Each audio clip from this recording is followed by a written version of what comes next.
May gagawin tayo dito ulit. Ito ay electric pan na stand pan. Pero hindi na natin mabasa yung tatak niya kasi nabura na. Ito ay stand pan. Ayan o. Kita nyo. Sabi ng nagpapagawa sa atin, ito ay biglang umingay ng gabi kaya pinatay na nila at dinala sa atin para ipagawa. Ngayon tingnan natin kung ano yung ano niya. Under naman daw siya kaya lang umingay.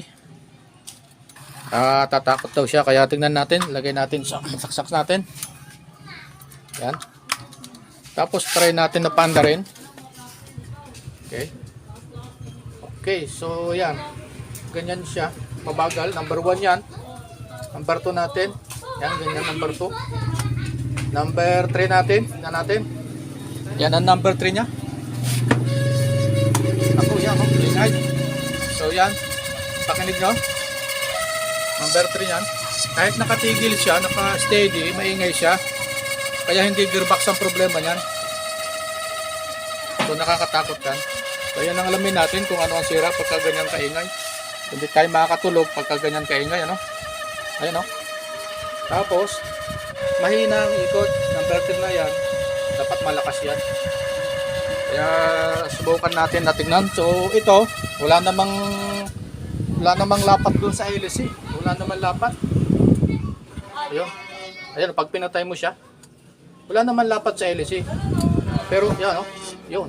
Namamatay siya tapos pag sa 1 lang siya, tumitigil na siya. Sa 3 naman maingay. Wala man siyang lapat sa LC. Kaya sa motor ang problema dito, kakalasin natin yung motor. Okay? So yung try natin, ayusin natin. Ayan oh, oh. Matigil siya. Pag sa 1, iikot para si tigil. Sa number 10 naman maingay. Kaya yun ang ayusin natin. Kalasin natin. No, kalasin natin. Okay. Pakita ko rin sa inyo yung pagkakalas. Yan.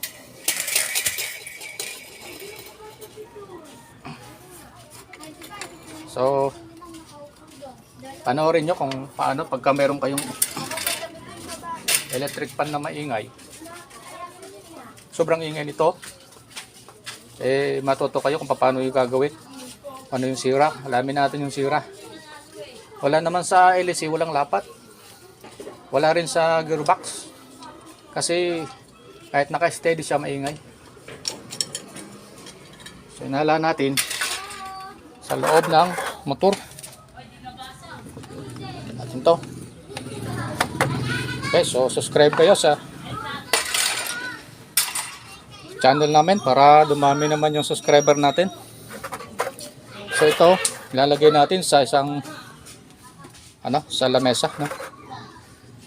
So ito yung ano niya, papunta sa power cord. Pandun sa power cord yung sinasaksak natin. Tapos nandito yun, may dugtungan. So ito na-refer na to. May dugtungan dito. Puputulin na natin ito. Dugtong na lang natin kasi may dugtungan naman. Tulin natin dito. Ayan. So tandaan lang nyo pag nagputol kayo, babalik din ninyo. Kung magkakulay siya mas madali. Sa bagay wala namang problema rito.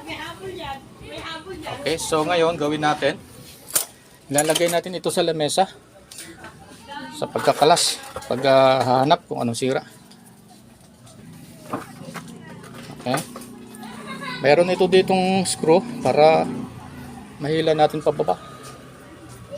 Pataas. Yan. Pataas natin yon. Tapos sugutin natin to. So mahila na natin yan. Ayan o. Kaya tanggalan lang natin tong ano niya. Screw niya dito. Tapos lagyan na natin sa lamesa.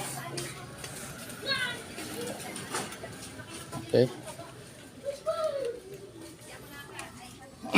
So, lagay na natin sa lamesa, no? So, lalagay ko lang sa lamesa. Ayan o, nahugot na, di ba?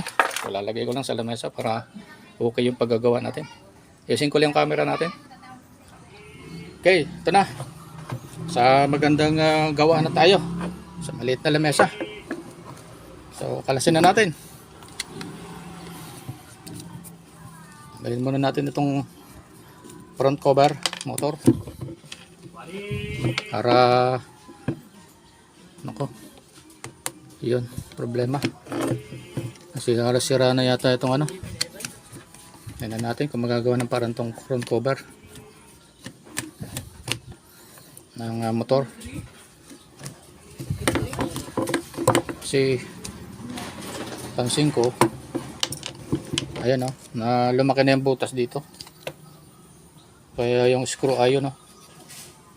So lagyan na lang siguro natin ng washer mamaya. O baka mayroon tayong luma niyan, ipalitan na lang natin.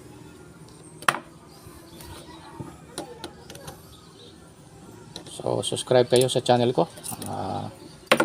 Dumami yung subscriber natin. Okay, so ang gawin natin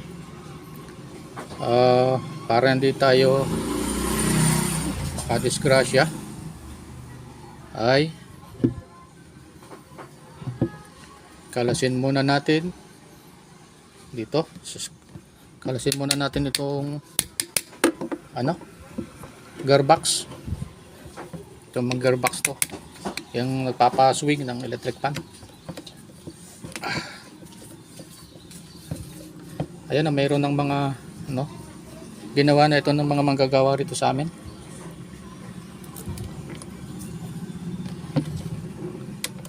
Kaya mayroon na siyang mga putol at dugtong na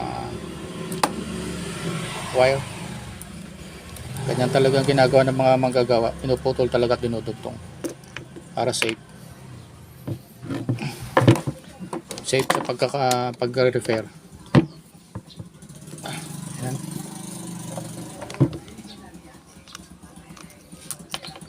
So maganda ang kitahan sa paggagawa ng electric fan, kaya ano kayo, mag-aral kayo. So yan o. Ang gawin natin, ang nangyari naman so hindi siya color code. So yung maaring pinaltan na ang ano nito, pinaltan na ang motor, o ang pinaltan ay ang switch. Kaya makikita nyo yung kulay niya magkakaiba o magkakatapat. Pag pinagtapat mo, magkaiba yung kulay, magkaibang kulay. Kasi kung original pa yan, magkakulay yan. So maaari pinaltan ng switch o yung motor mismo. Kaya ang gagawin natin ay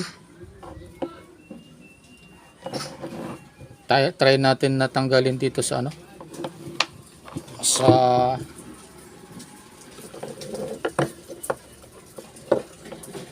okay, delikado kasi pag naggawa tayo doon, pag hindi natin tinanggal. So try natin kung lulusot itong ano,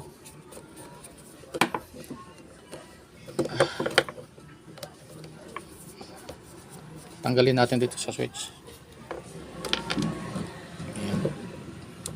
Ngayon tanggalin natin dito. Tigas.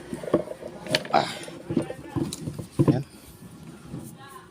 So apat ang screw ito sa motor.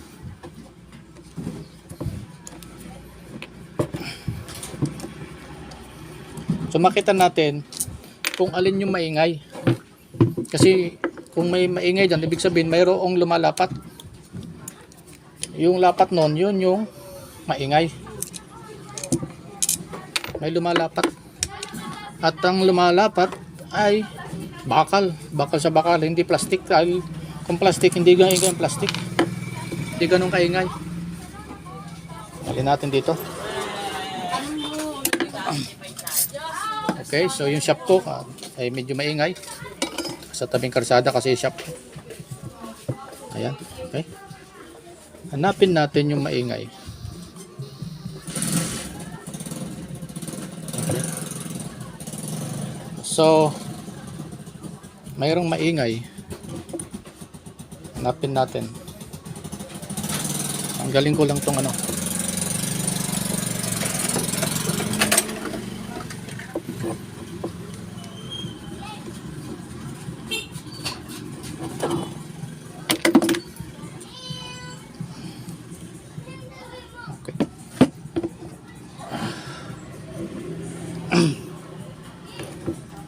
Pakita ko sa inyo yung maingay. Ayan. Kung titignan niyo dito, yan may makintab dito. Ito sa side dito. Itong tabi, makintab yan. Ayan oh, makintab oh. So ibig sabihin ito may nilalapatan to pag umiikot.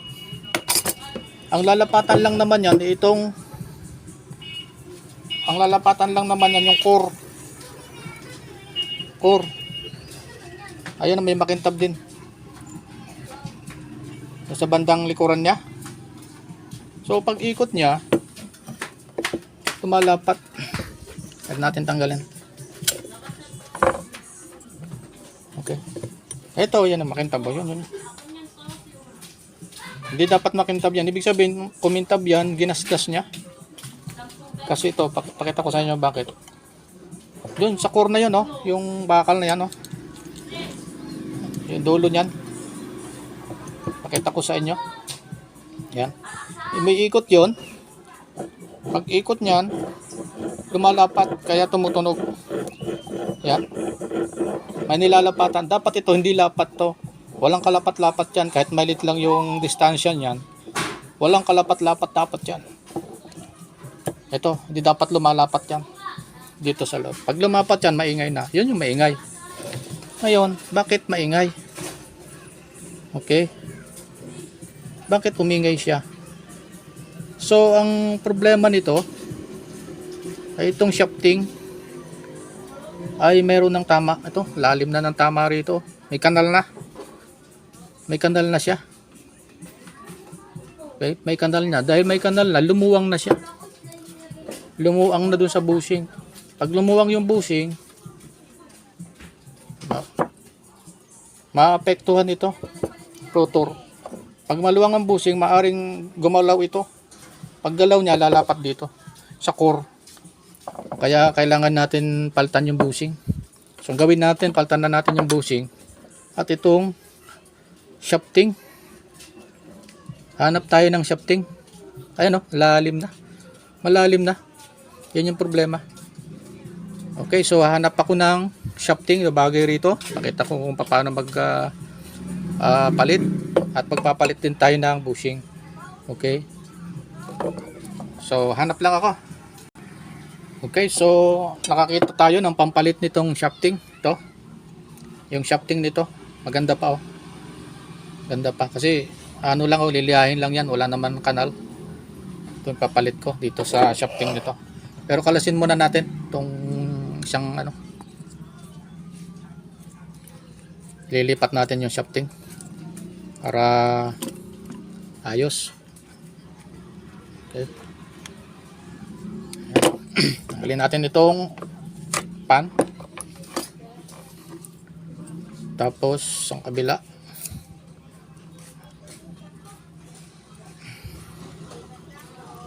Ano ko? Tanggal na. Okay. So may fit yung pan niya. Okay. Ayan. Atin. Okay. So ngayon pupukin natin. Kukunin natin itong rotor. Kasi ito yung ililipat natin. Ililipat natin. Kailangan natin ng martilyo. Pupukin natin. Okay, so ang gawin muna pala natin ay sukatin natin yung haba. Okay, sukatin natin yung haba. Sukatin. Haba yun. Yan. Okay. Sukatin natin yung haba nito. Para pagka balik natin yan. So ganyan din yung mamaya, yung haba nitong papalit natin.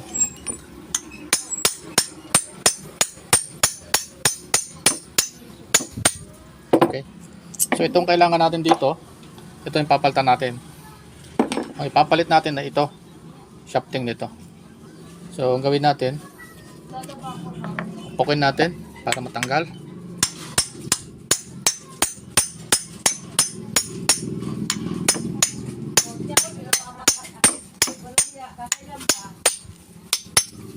Yan, kitang-kita nyo mismo, no?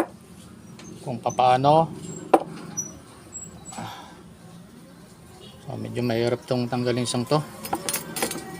At dito. Okay natin pababa.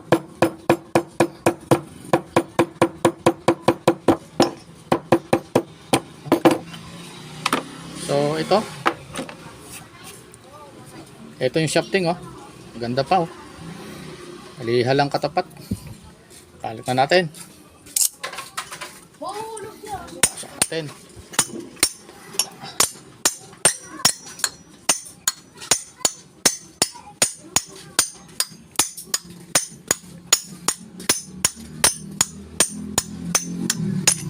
Okay.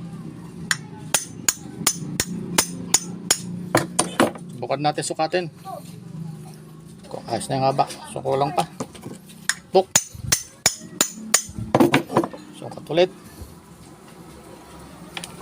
Hindi pa. Okay na.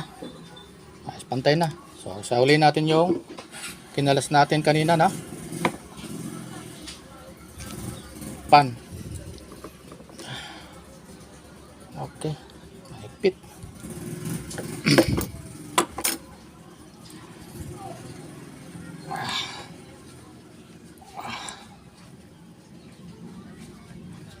So yan.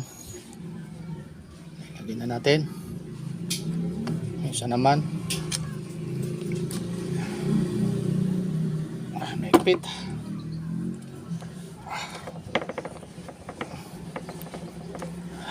So natin. Ayan, okay na. Sagad natin.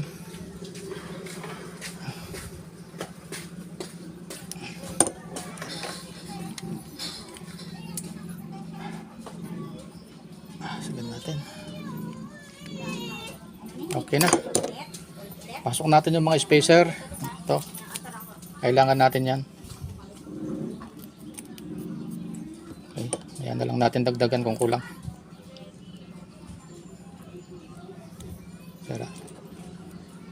Tapos ang gawin natin dito, lihahin natin ng manipis na liha para makinis. Pagka makinis na, okay na. Gusto din natin gawin, papalit tayo ng bushing. Pakita ko lang sa inyo yung isang side ng bushing ano, kung paano magpalit. Pero marami akong video tungkol sa kung paano magpalit ng bushing. Okay yan, parang makinis na. Basta pag makinis na, okay na yan. Lihahin nyo rin to, kasi pagpasok nyo ng bushing na bago, para smooth na smooth, hindi magasgas. Okay. So ngayon, bushing naman palitan natin. Ito, pakita ko sa inyo kung paano pagpapalit ng bushing ng ganito. Okay. Kasi kailangan palitan din ng bushing dahil may tama na yung kanina dito, sigurado may tama na yung bushing, yung shafting niya, sigurado may tama rin yung bushing, nasira na rin yun. Kaya magpapalit kayo. Pag nagpalit kayo ng shafting, magpapalit kayo ng bushing. Pareho para ano siya, okay na okay.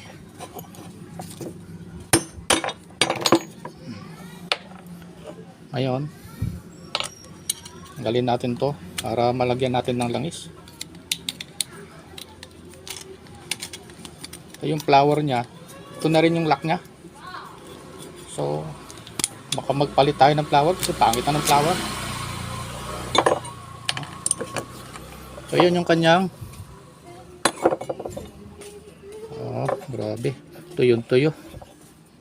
So gawin natin, magdagan natin ng foam.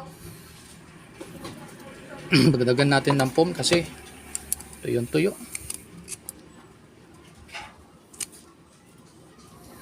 Nadagdagan ko ng ano to. Ayan. Yung mga gamit na foam para mas maraming reserba. Okay, so lagyan natin ng langis. So pakita ko sa inyo yung proseso ng pagpapalit ng bushing. Itong side lang na ito. Yung isang side, yung sa likod, hindi ko na ipapakita kasi ganun din yung proseso. Ayan. Tapos ito yung foam nya. Lagyan natin. Tapos lagyan natin ng langis. Ayan.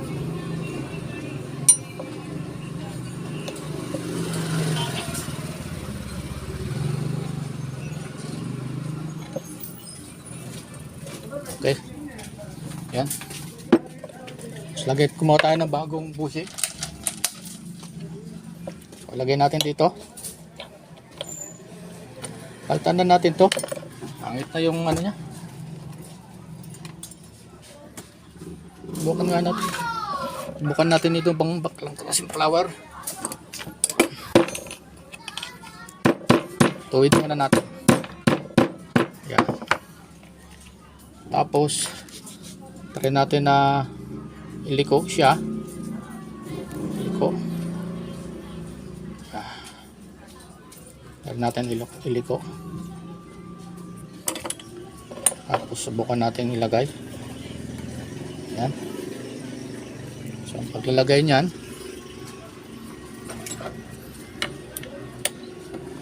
ayan, sana maging effective yun. So pumasok siya.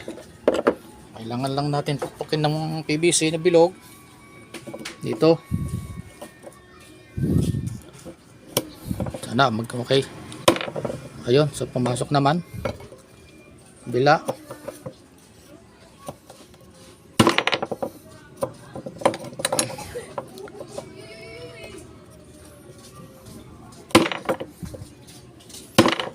Okay, so medyo maigpit.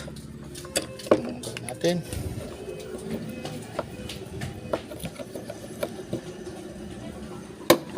Okay, pumasok na. Bila. Yan. Okay.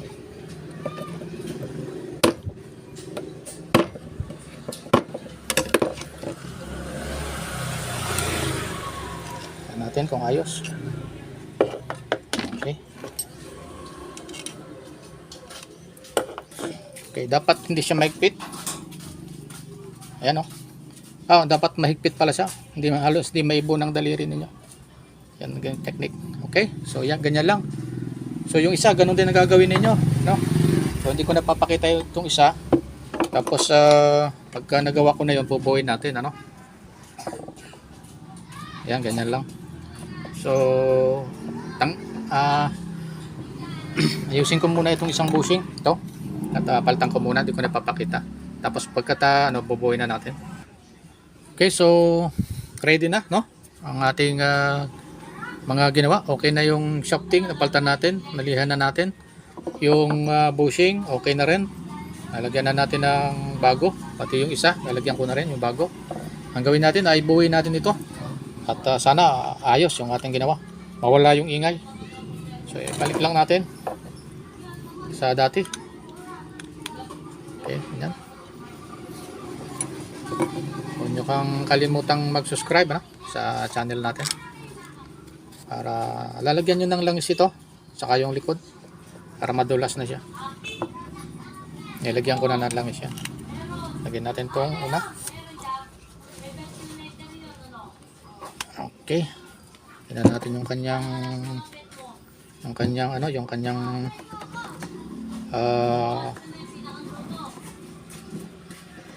play niya. Okay lang yung play niya yan. Maliit lang yan. Tama lang yan. Tapos lagay na natin itong kanyang apat na screw.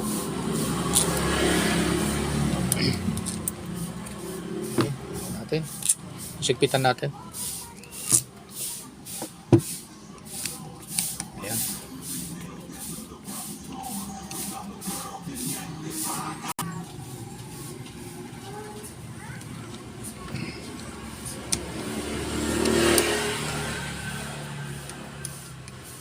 Karal kayong gumawa ng ganito kasi maganda yung kita dito. Sarili pa ninyong trabaho. Pwede yung sideline lang sa bahay nyo. Kaya yung sarili nyo mga gamit, electric fan, kayo na ang gagawa pag natuto kayo. mga kapitbahay nyo, mga kamag-anak nyo, hanggang sa matuto kayo. At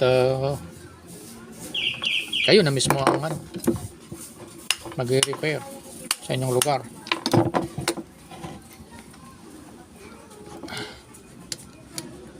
Okay.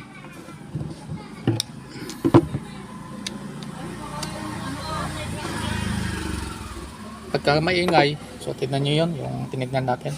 Pag maingay yung ano nyo, lagyan natin itong gearbox.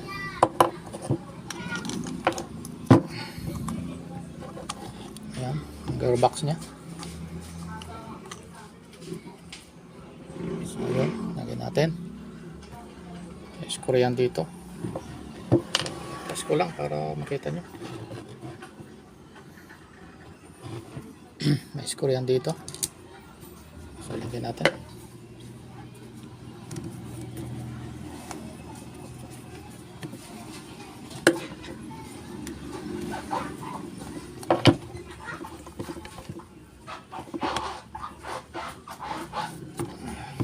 Screw nya.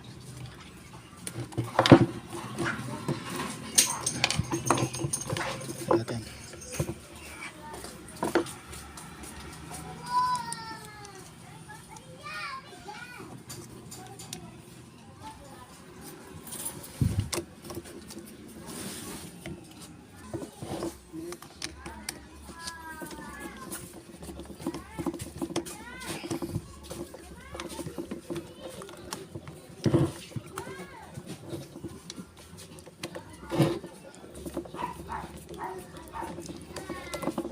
Okay.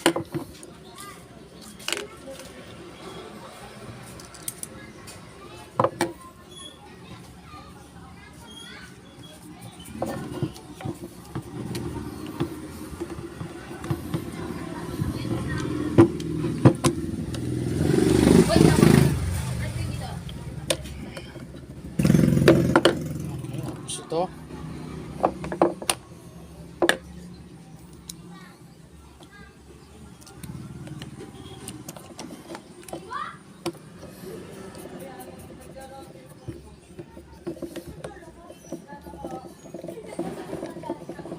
Okay.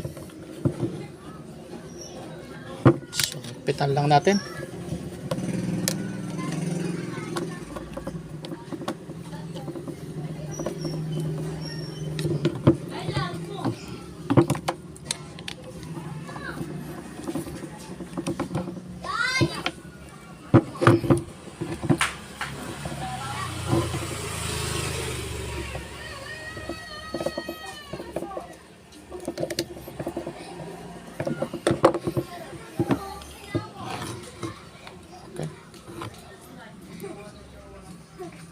Palitan natin yung screw na ito. Masyadong maluwang.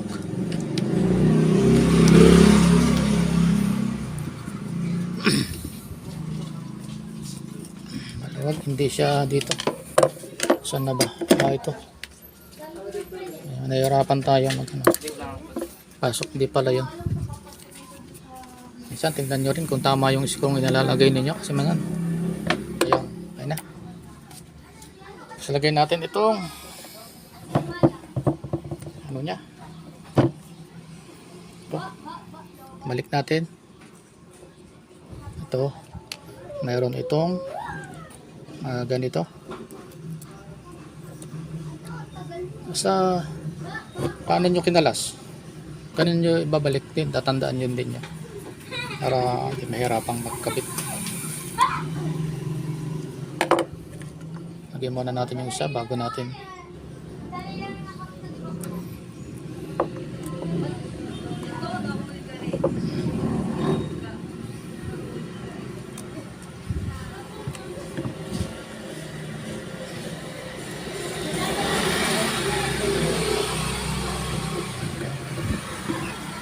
kaya ilagay na natin. So, ilagay na natin sa stand nya para ma-testing natin kung okay. Sana okay.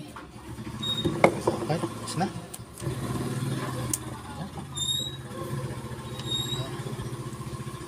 Ayun.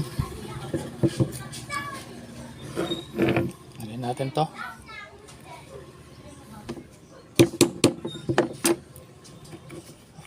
Ayos. Okay, so ilagay ko sa stand, ano? Pasok ko lang sa stand, ayusin ko lang para mailagay na natin yung wiring niya. Ilagay ko lang sa stand, ayusin ko lang camera. Okay, so yan, ilagay na natin sa stand. Gawin natin ay itan lang natin to para hindi na huhugot yung motor. Yan. Okay. Tapos ang gawin natin, dugtong lang natin yung pinutol natin kanina, no, dalawa. Pagkapagaling naman sa cord, pag nandito yung switch, okay lang naman na magbaliktad yung lagay nyo. Basta galing sa power cord.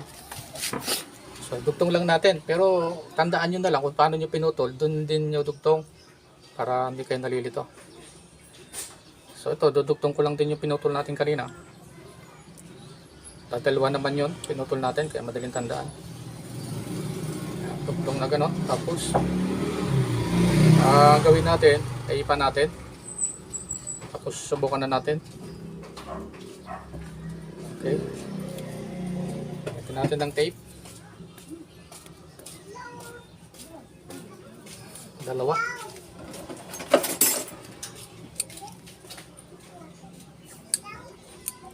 Okay.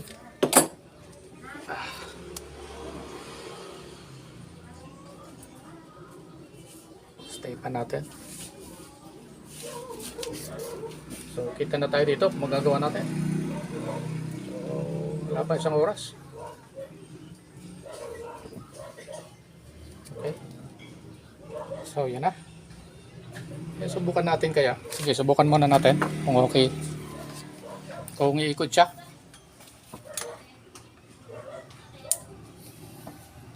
Susak natin.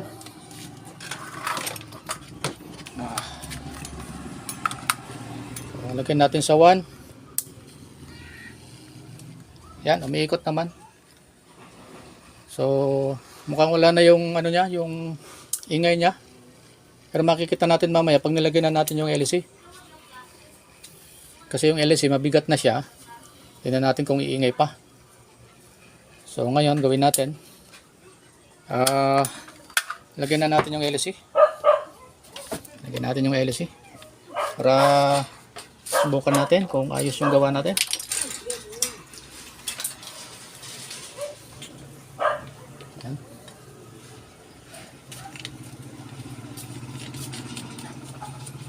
So, itong ano nila, LC nila.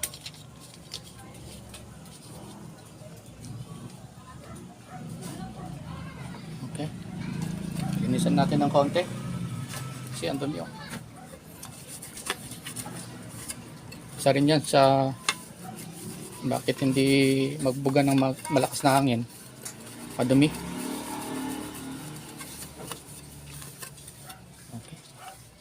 So, lagyan na natin.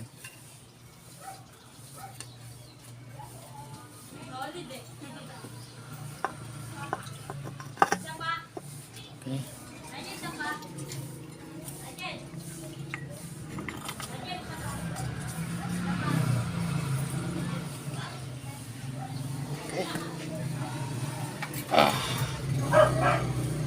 So, subukan natin. Sana wala na yung ano, yung ingay niya, yung lumalapat. Okay, yan, subukan natin.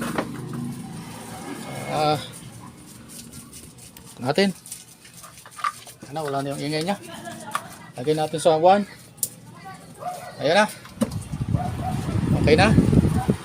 So yun, sana natutuloy kayo. Huwag ka maingay. Mabagal yun, lumalapat yung rotor doon sa 4. Kaganon, tingnan nyo kung may kanal, malalim na yung tama ng shafting, papalitan nyo. Palit din ng bushing. Ngayon kung okay pa naman yung shafting, bushing na lang paltan. Pero itong sa atin, pinalitan natin dahil malalim na. Lagyan natin sa 2.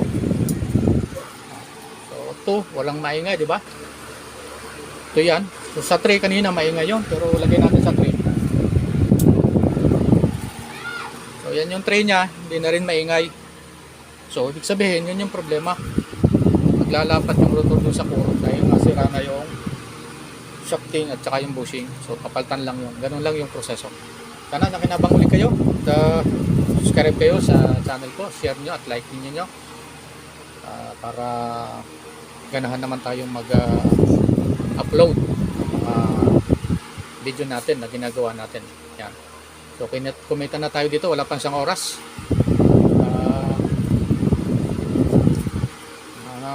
150 hanggang 200. So, okay na yun. Sige, next time ulit.